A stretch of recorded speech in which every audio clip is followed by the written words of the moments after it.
What's up guys, in this short tutorial I'm going to show you how to mask a video in Filmora 14.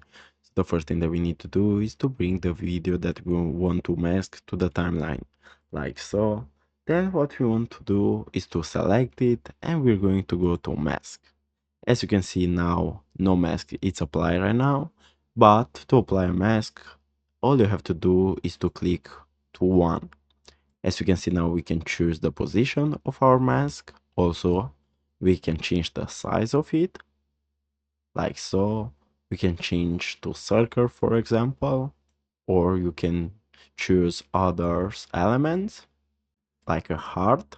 And as simple as this, you can use a mask to a video.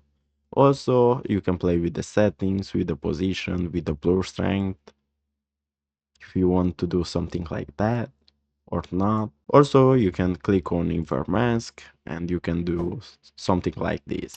So guys, this was the tutorial. Thanks for watching and don't forget to leave a like and subscribe to the channel.